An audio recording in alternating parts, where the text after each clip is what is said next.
তৃণমূল সরকারের পতন নিশ্চিত, এটাও লিখে রাখুন। 1000 টাকার লক্ষ্মীর ভান্ডার পাচ্ছেন, নিন, খুব ভালো কথা, কিন্তু এটা তো আপনাদেরই পয়সা। আমি একবার বহরমপুর গেছিলাম, টোটো চালকের সাথে দেখা হলো, কিরে কেমন আছিস, ভালো আছিস, 1000 টাকা করে তো পাচ্ছিস। বলে দূর দাদা, একটুখানি লিমিট ক্রস করলে 1000 টাকা পুলিশ নিয়ে নিচ্ছে, সেটাই ঘুরিয়ে ঘুরিয়ে আমাকে দিচ্ছে। সত্যি কথা, রিয়েলি বলছি। আমাকে বললো যে জবাবে, তাহলে আপনার টাকা আপনাকে ফিরিয়ে দিচ্ছে, কিন্তু একবার ভেবেছেন 1000 টাকা তো নিচ্ছেন, খুব ভালো, কিন্তু আপনার যে ছেলেটা, যার বিবেক আছে, যে এইসব দুর্নীতি দুর্নীতি করতে চায় না, সে ঘরে বেকার বসে আছে, একবার ভেবেছেন? আপনার মেয়েটা ঘরে বসে আছে, একবার ভেবেছেন? আপনার স্বামী বেকার বসে আছে, একবার ভেবেছেন? আপনার পীড়িত বাবা মা বাড়িতে বসে আছে, ভেবেছেন? কেননা ইনি আয়ুষ্মান ভারতকে আসতে দেননি। আয়ুষ্মান ভারত এলে পরে 5 লক্ষ টাকা সেবার জন্য আপনারা পেতেন।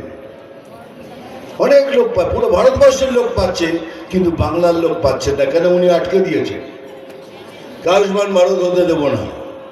তার মানে ইনডাইরেক্টলি বলছে আপনারা মরুন, যাই করুন, আমি ভালো থাকলেই হলো। তাহলে কি ভেবেছেন 1000 টাকায় আপনার এত কিছু হয়ে যাচ্ছে? হতে পারে না, হবে না। তাই দয়া করে সবাই মিলে একসাথে এক ছাতার নিচে এসে এবারে সংকল্প নিন, এই সরকারকে আমরা তাড়াবো, তাড়াবো, তাড়াবো।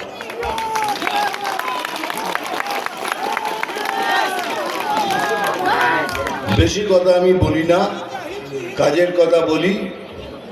এবার কাজের কথা শেষ, এবার ডায়লগ বলবো।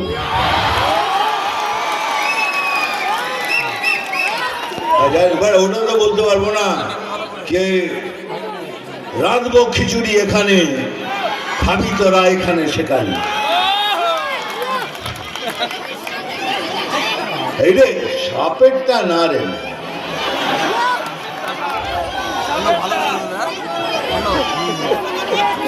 আমি জল ঢোড়াও নই, বেলে ভোড়াও নই, আমি জাত গোখরো,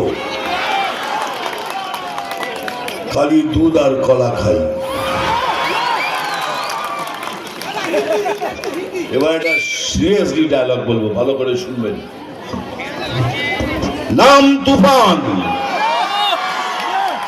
বছরে 1-2 আসি, যখন আসি তখন প্রলয় ঘটে, আর যখন যাই, যারা নিজেকে ভগবান মনে করে তারা নিজের অস্তিত্ব খুঁজে বেড়ায়।